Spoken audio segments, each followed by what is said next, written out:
Hi, நான் movie Venkat பேசுறேன். இன்னைக்கு நம்ம பார்க்க போற saree என்னன்னு பாத்தீங்க அப்படினா பனாரசி கோட்டா சில்க். இந்த பனாரசி கோட்டா சில்க்ல என்ன ஒரு பெஸ்ட் அப்படினு பாத்தீங்கன்னா கலர்ஸ் தாங்க. இந்த கலர்ஸ் வந்து லெமன் yellow with pink. அந்த மாதிரி கான்ட்ராஸ்ட்ல நல்ல கலர்ஸ்ல வரும். சோ இத பாத்தீங்க அப்படினாக்கா பட்டு சரியா வந்து ஃபிளாட் ஆயிடும். சோ அந்த அளவுக்கு வந்து நல்ல பிரைட்னஸ் இருக்கும். வேர் பண்றதுக்கு உங்களுக்கு கம்ஃபர்ட்டபிளா இருக்கும். So இந்த ப்ளவுஸ் பாத்தீங்க அப்படினாக்கா பிங்க் கலர்ல நான் சில்க் காட்டன் எடுத்து ப்ளவுஸ் ஆரி வர்க் ஸ்டிட்ச் பண்ணிருக்கேன். ஸ்லீவ் வந்து சாரில இருந்து கட் பண்ணி நான் வந்து ஸ்லீவ் வெச்சிருக்கேன் நானு. சோ இந்த saree வந்து பிரைஸ் ரேஞ்ச் பாத்தீங்க அப்படினாக்கா உங்களுக்கு 1550 ரூபாய் 1550.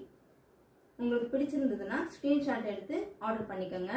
ரெண்டாவது நம்மளோட யூடியூப் சேனல்ல இன்ஸ்டாகிராம் லிங்க் அப்புறம் ஃபேஸ்புக் லிங்க் எல்லாமே நாங்க ஆட் பண்ணிருக்கோம். அங்கேயும் போய் பாருங்க. உங்களுக்கு வந்து நிறைய கலெக்ஷன்ஸ் அதுலயே இருக்கும். நீங்க எந்த saree உங்களுக்கு பிடிச்சிருக்கோ ஸ்கிரீன்ஷாட் எடுத்து நீங்க வந்து ஆர்டர் பிளேஸ் பண்ணிக்கலாம். Thank you.